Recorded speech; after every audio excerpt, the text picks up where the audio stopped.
how you felt to wake up to such sad news on Monday morning, another death of another young man in Bermuda. Not good news for anybody. It is very disturbing. There is a sense of despair when you first hear it, because your mind immediately goes to how the family is doing, what's happening within the community, the trepidation, the unsettling feeling that it actually brings in our community and specifically to that demographic of people. And so when I heard the news first thing in the morning, or in the wee hours of the morning, I was deeply troubled. And for yourself, Pastor Bean? Yeah, I think I was kind, and I don't want to use this word, kind of expectant, based on the voice of the streets. Sometimes there's a lot of dynamics and antics that go on in the background that the public is not aware of. And I think that what happened is that based on some of the things that I was hearing when out on the street, I found that there was a lot of discord. And so many times when you hear of discord, you'll find that there will be some reaction to something. How great the reaction will be is one thing, but there will be a reaction. And I think that that's what happened. Mm-hmm. And so as a result, the domino effect happened with the population that was involved. And you're saying then that maybe the voices on the street were unhappy, there was some tension building. Could this have been foreseen? I know the question has been asked, should there have been greater police presence round about the area of Southampton Rangers on Sunday night or into the early hours of Monday morning? I've spoken with the police commissioner. I'm satisfied that there was a police presence there. I believe that on the night before the occasion, the club president reached out to the police officers, as is their custom, and they asked for police assistance on the next night, and they were given and granted the same. In the early part of this year, there were a number of instances at the Southampton Rangers Club.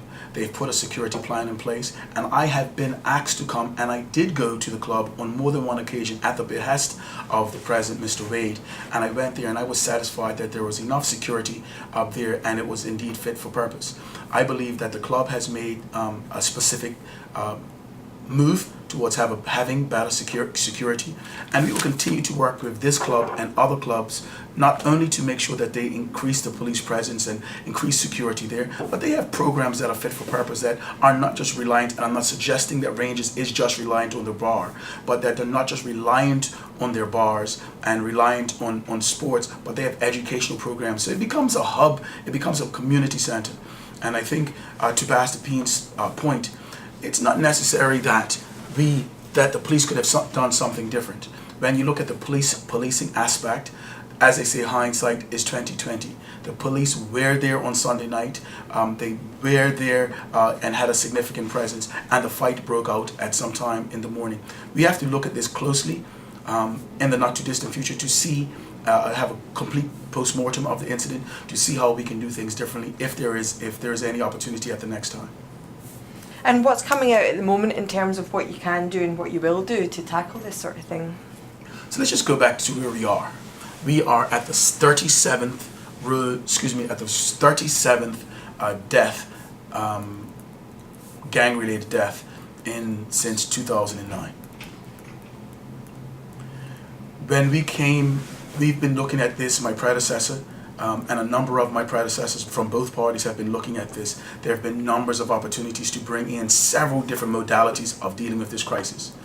We have looked at everything.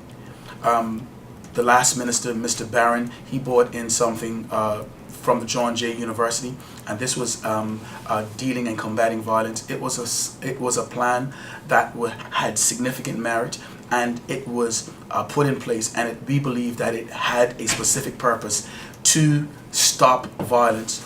We looked at it as a community. Not only do we need to focus on stopping violence, the policing aspect, we had to look at it from a community aspect. So we have to look at it from a position of addressing multi-generational non-addressed trauma, looking at it from an education standpoint, and looking at it from a prevention standpoint, and looking at it for giving careers and opportunities. So sometimes you talk to young men and they say to themselves, well, listen, if we had something else to do, if we had something else to put our focus, we would not indeed be in this position. There are some young men who find themselves at a very young age being drawn or being pulled in by their peers. And so we have programs that are running in the school, like the GREAT program. There was a survey that was put on by the Department of Education, and there was found to be just over 500 at-risk young people in our schools.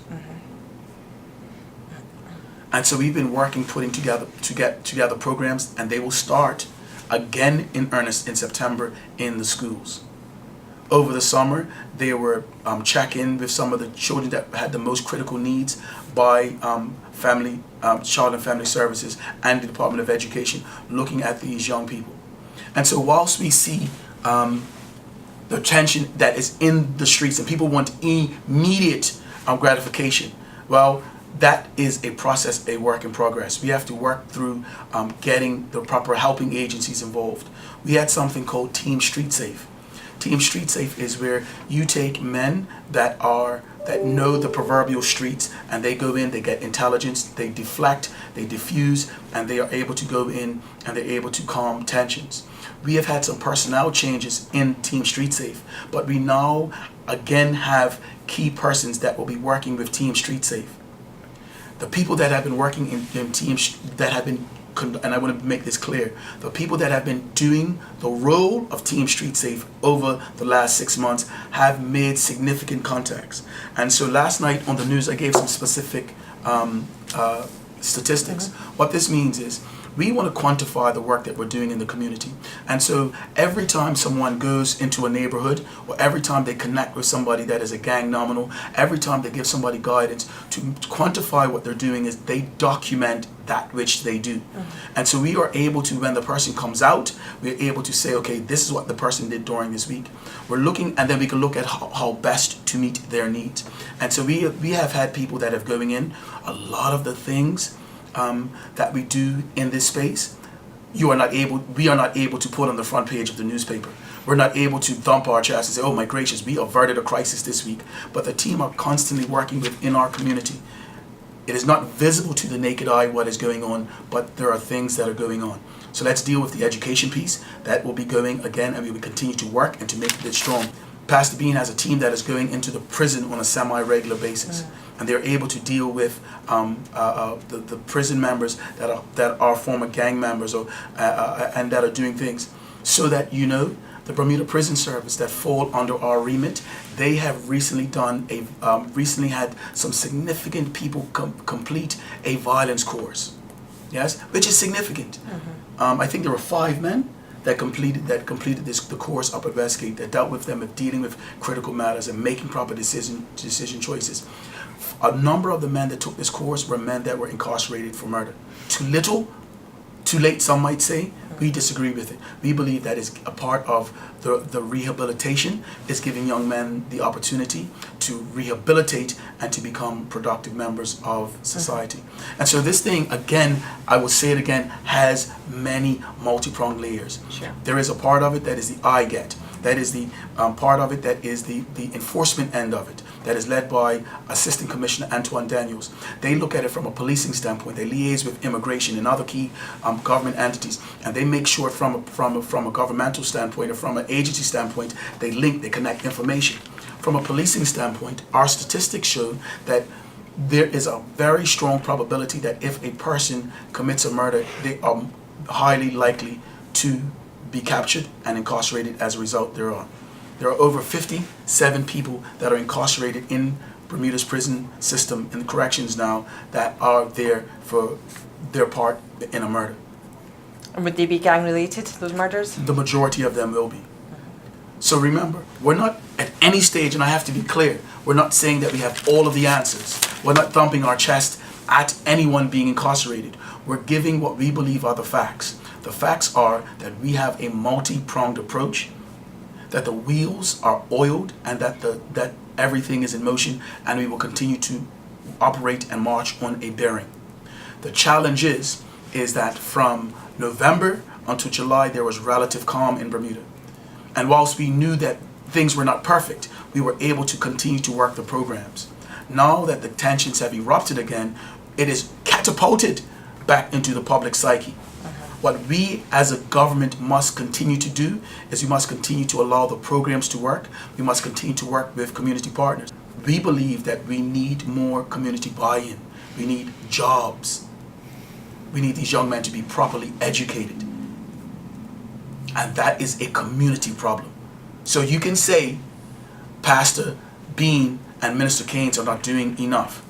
And when it comes time for us to stand in account in Parliament to our community for the numbers, for the money, for the things that we're doing, we will stand and account for that. But this community cannot run from the fact that for a very long time, we have not focused on developing the young people in this island. And it's not a PLP or an OBA thing, it is a Bermuda thing. And so it's very easy to be on a chat group on Facebook or on a blog and say what we need to do. But I defy anybody to say that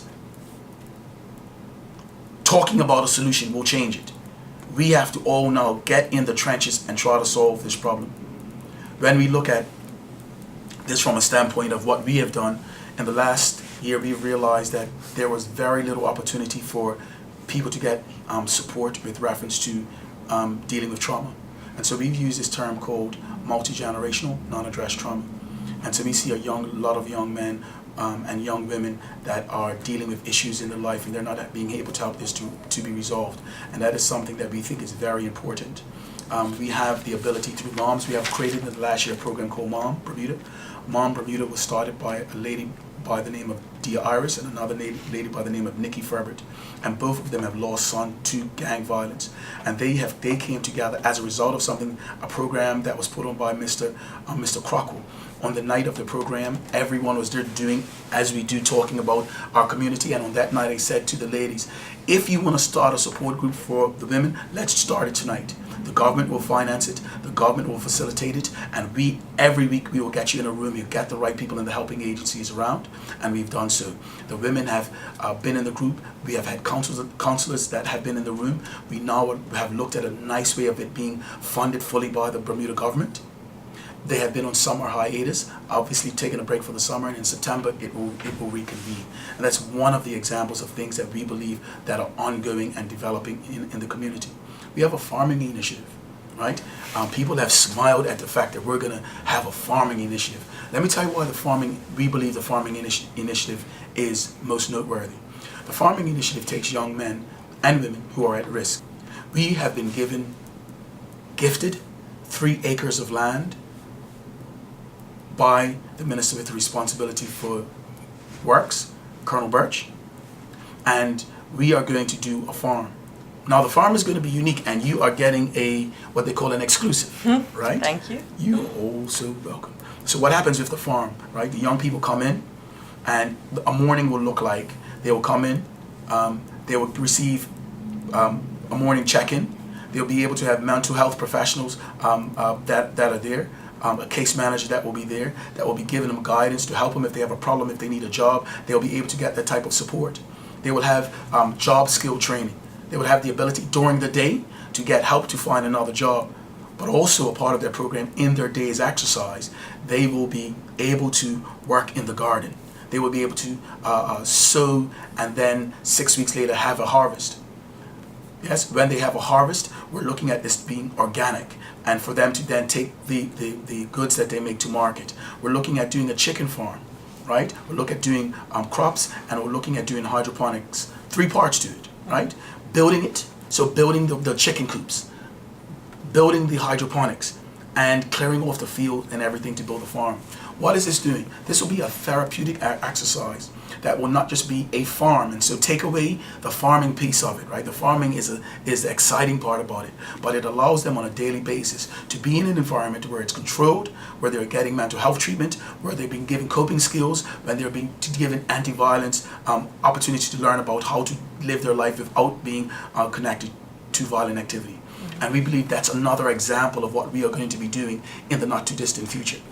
Talking obviously also about Pastor Bean's responsibility, and I don't know whether or not this is a question for you both while you're sitting here, but my understanding, and correct me if I'm wrong, was that the post was a 1-year contract, which would suggest it's probably due to come to a conclusion around Yes, about the ma'am. next 5 weeks or 4 or 5 weeks. Yes, ma'am. Has any arrangement been made whether or not Pastor Bean's staying on in the role or someone else is taking We place? have commenced the process of looking at his contract. I can tell you that I have. This is something that has to be discussed with cabinet, and I think it's important to be transparent. I think that Pastor Bean has given yeoman service to the country. Pastor Bean is. I'm surprised that his family are still in Bermuda. He is out all hours of the night. He is called to many different people's homes. He has to manage a team here in the office, but more importantly, he is required to be at incidents that people will never see. And so when there is a gang tension or somebody needs to get some assistance or somebody is in a really bad predicament, they are calling him at all hours. I believe that he's given yeoman service, and when I have the opportunity, it will be my recommendation that his contract is extended. And maybe on that point, and if you don't mind, Pastor Bean, people, we don't all know what's going on behind the scenes. We don't all know what at-risk youngsters or people linked to gangs are going through day to day. What can you tell us? What have you seen? What paint a picture for us about what you see week in, week out? I think that one of the things is that many of the youngsters that I interact with have a lack of hope. And I think that's very important for any society, for one to believe that there is hope and that there is a future. When we interact with a lot of the young men, many of them had challenges academically. Many of them seem to have a problem as far as finding jobs or people giving them an opportunity to start a career or a trade. And so one of the things is definitely with these young men, the disparity, that they feel, in their lives. Many of them are even labeled because they come from certain areas. You come from this area or that area, they're being labeled, and as a result, some of them are not being hired because of that there. So I think that it's important, as the minister said, it's something that we as Bermuda need to be open, to. With these young men that are asking for jobs, are coming in there. Some might have criminal records, some might have done things when they were younger, and I think that we need to give them the opportunity that and the hope that that is so desperately need. And I believe that also helps with detention on the street. I've seen a couple young men go out and work, and they feel, just feel great, that they can go and provide, by way of a legal manner, for their families or for, those that are the loved ones. And I think that's very important. So as Bermudians, I think that we need to be open, not just to give these young men opportunities, but also I believe that we need to be open to interact with them. I think sometimes we think that we have an opinion formed by the media and other places that give them the impression that, look, they're dangerous, the people that would hurt you. But sometimes they're the kindest people in the world. They're open, they'll help, they'll do whatever you need them to do. So I'm just saying to Bermuda, I think that we need to be open. No, we don't need to support any bad behavior. We need to condone that. But at the same token, we need to let them know, listen, this is what it's about. We want to give you an opportunity. We want to give you a chance. We want to give you some hope. So whether it be in Bermuda or outside of Bermuda, we need the help of all Bermudans. And I believe that, as the minister had said earlier, and I just basically reinforce that, I believe with the helping agencies, it's so important for us as helping agencies to what I call it, cross-pollinate. And I think what happens is that sometimes we have a tendency almost to function in silos, and I think that time needs to stop. If we're going to start to see Bermuda advance, then we need to come together as one people, one mouth, one mission, and I think that we'll start to see Bermuda turn around. Will it happen overnight? No. But I believe as we establish and put foundation upon foundation, we'll start to see the so desired results that we're trying to achieve. I think I heard Minister Caines mention as well with regards to, you know, people coming out and saying something. If you know something, say something, you know, and there's, I guess, a suggestion that people maybe don't want to be a snitch, they don't want to feel like they're telling tales on other people. What would you say to those people that, you know, refrain from giving information that might be useful? Well, I think that there's a culture in Bermuda that, and I guess Minister Caines will probably be the best one to look at it. There's a culture in Bermuda that exists because I don't think people feel safe in regards to certain things that they see. I think probably more legislation might need to be put in place, but there is a culture in Bermuda that, listen, I want to actually kind of mind my own business because I really don't want to be involved with it. I don't want my family to be threatened. And sometimes, as much as people look, well, you know, one could be relocated, the truth of the matter is you're taking somebody right out of the element, the environment, the place of birth, and it's not easy to survive when you're talking about you're being relocated. It's not as easy as everybody might think that it is, and so people, based on that, you know, are not freely open to give information concerning certain incidents that have happened.